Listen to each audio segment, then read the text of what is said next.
Hello everybody, hope you're doing well and thanks for joining us for another video. We're getting on now for 2 months since we were in Antarctica recording the 24 Hours Sun, and I have to say the straw clutching by flat earthers trying to dream up reasons to dismiss it is still raging strong.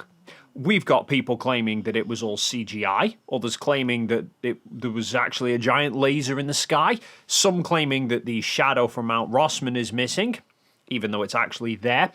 But arguably one of the most bizarre ones that I've seen from people is claiming that the sun is moving in the wrong direction. Now, I know there's going to be some of you out there seeing that and thinking, those people aren't really flat earthers. They're just trolls. They're just trolling you, trying to make fun of you.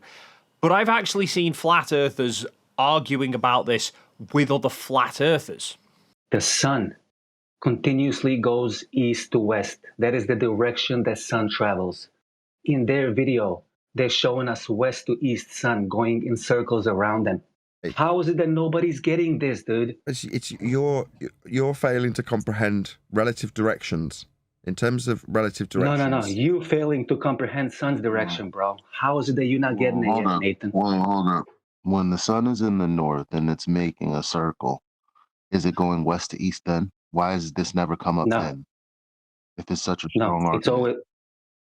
It's always going east to west. Nobody. This is not even a globalist claim.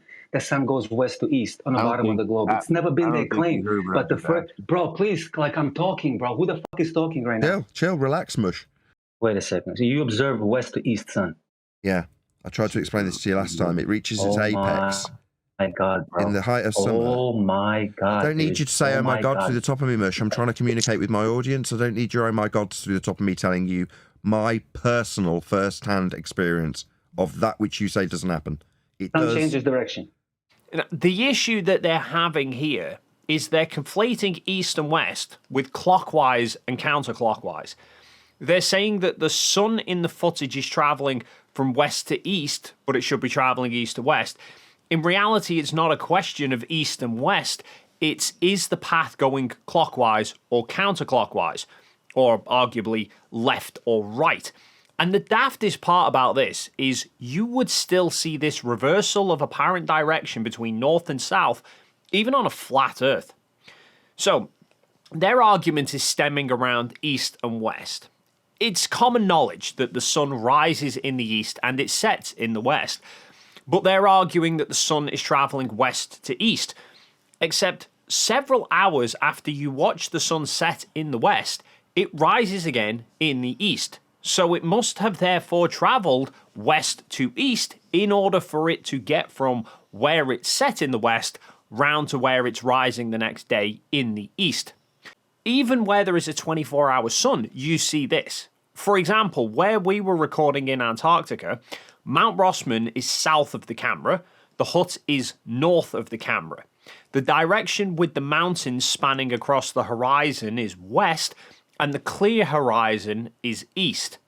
If I project my 360 time-lapse into what they call a tiny planet, and I orientate it to match a compass, you can see that as the sun is rising through the early hours, it's reaching east. Through the late morning into the afternoon, it's passing through north and then to the west. So during the time of a typical day, it's moving east to west. The period of time where it's moving from west to east is during the early hours of the morning, where to most places on Earth, it would be nighttime. But the sun is still rising in the east and dropping in the west. The only difference is that it doesn't drop enough to go below the horizon. But even though flat earthers will dismiss that footage as fake, the 24-hour sun in the north does the exact same thing. It circles 360 degrees around you, so at some point it will be to the west of you and it will traverse to the east, thus moving west to east. What their argument should be regarding the Antarctic sun isn't is it travelling west to east or east to west, but rather that if you watch the sun, it's travelling counterclockwise, whereas they are expecting it to travel clockwise, like they see in the footage from the north. What they overlook, though, is that counterclockwise is expected when you're in the south. Take the position of the globe. Viewers near the South Pole are inverted relative to viewers near the North Pole.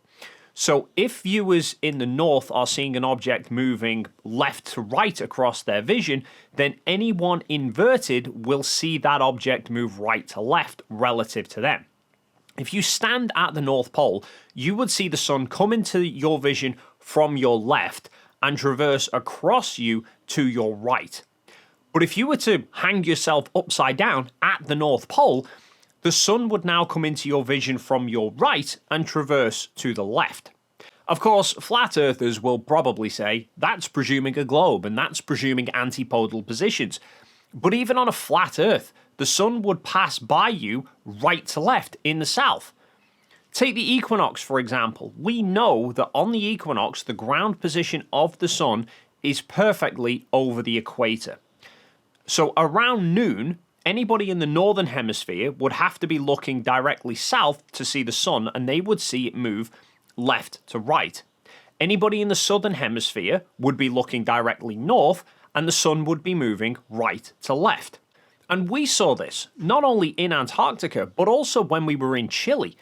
If we stood facing north for the entire day, the sun rose from the southeast. So that would be behind us over our right shoulder. It circled up and around to the north in front of us, then carried on round, eventually setting southwest, which would put it over our left shoulder behind us. So you can see that the sun is travelling right to left across our vision without even going to Antarctica.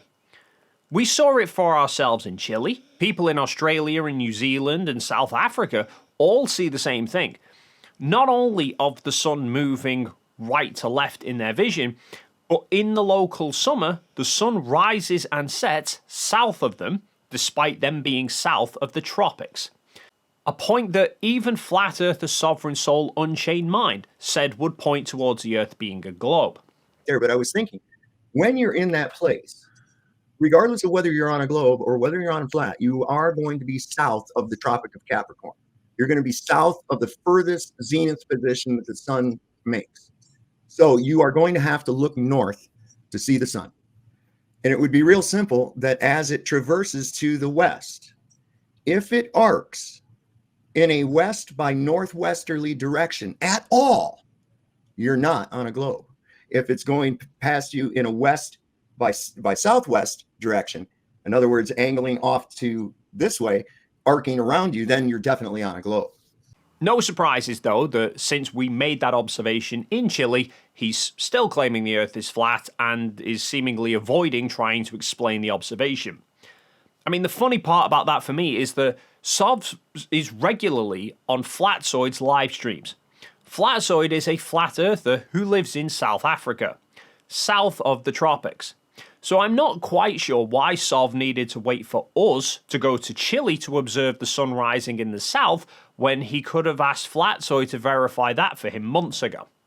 So this left-right, right-left argument about the sun's path is basically a dead end, because it's easily testable that for people in the north, the sun will move left to right, clockwise, whereas for the south, it moves right to left, counterclockwise, not just in Antarctica.